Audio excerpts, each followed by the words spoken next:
Welcome to my channel, She JoJo Series. I'm Staff Sergeant Joseph, your host for the 51 Charlie podcast, and I'm thrilled to have you join us today.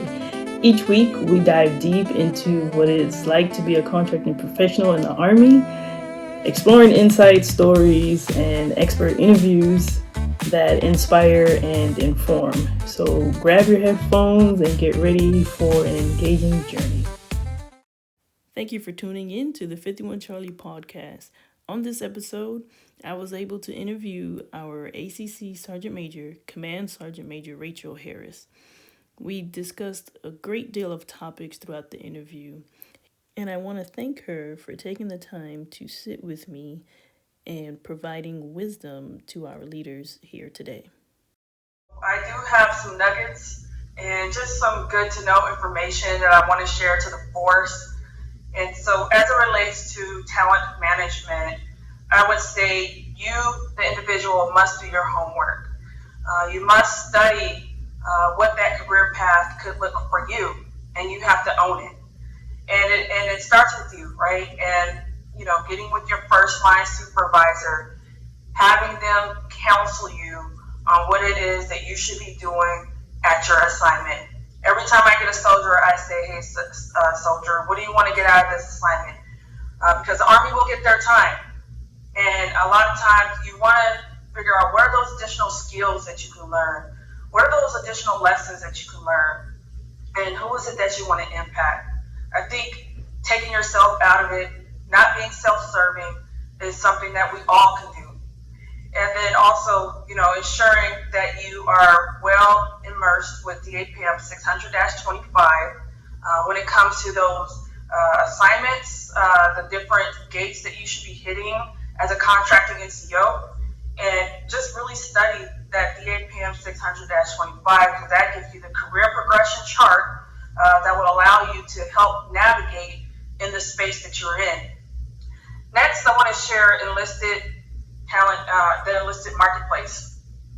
And so as it relates to the enlisted marketplace, it starts with having a conversation with your family once you're in the marketplace, and as well as before the marketplace opens, having a conversation with your enlisted talent manager, who is Master Sergeant Davis, and making sure that you're asking her the questions that would help you to navigate the enlisted talent, the enlisted marketplace.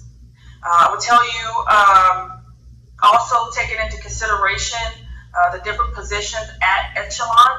So maybe you may have served as an operations NCOIC at the cadet level or at the battalion level, but then there may be a position in the marketplace for you to serve as an operations NCOIC at the brigade, right? So just taking into consideration the different levels of echelon in which you can serve, and you can continue to learn and grow in that space. And I hear a lot of questions about why don't we have positions in the centers? Well, we do. We have some positions over at Rock Island. However, the demand signal states that we need our NCOs to be doing supply acquisition procedures and not program contracting. So that is why we have most of our NCOs at the brigades and the battalions within the contracting support brigades. However, that's not to say that maybe if we're continuing to be healthy, there could be other opportunities for us to explore other things. But right now, we're just not there yet. And then as it relates to networking, I encourage everyone, if you haven't, continue to follow Army Contracting Command on Facebook, follow Army Material Command on Facebook and LinkedIn, as well as snap link into our 51 Charlie unofficial official page, as well as our MS Teams 51 Charlie page. And also I have the Army Contracting Command Talent Management Working Group that I host monthly with partner with Master Sergeant Barber, who works in our G3. And then as well, if you haven't heard of the Master Gunner course, and that's something that you aspire to be, a Master Gunner, which is not for the faint at heart, is for the prestige, right? Make sure you get with your leadership and say, I'm interested in becoming a Master Gunner so I can help my commander and provide him or her with the capability and the capacity with your as well as we have the S3 caseflow course, which is something as well that is a capability for our commanders and our formations to understand how we operationalize and analyze the operational environment. And so I would just leave you with a few other things as it relates to the CG's intent.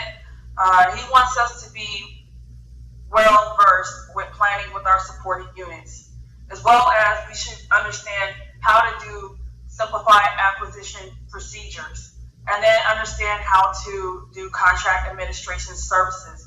Those are the things as contracted NCOs we should be mastering, right? And providing our supporting units with recommended solutions and not problems and become a barrier. And then one thing I want to leave you with is how to be successful. The keys to success are how do you create a positive and professional culture? How are you taking ownership of the things that you're supposed to be doing, the things that you're tasked to do daily, and following that thing all the way through to the end? And then how are you building connectiveness within your team? One of the biggest things that we got to do is we got to work on our cohesiveness as a team. Because as the Army continues to shrink, the ones that are going to be around and available through those times where things are going to continue to change, we need you to be on the team. We need you to be on the Army team. And then lastly, how do you have a mentality to win? How are you showing up every day and having that mentality that you're going to win and that you're going to bring it? And so with that being said, Sergeant Major Joseph, those are the last nuggets that I just wanted to share. I am so honored again for sharing in this space with you all, and continue to crush it. And thank you, and win every day. You heard it here first. Thank you for listening to the 51 Charlie podcast. Please remember to subscribe, leave a review, and share this episode.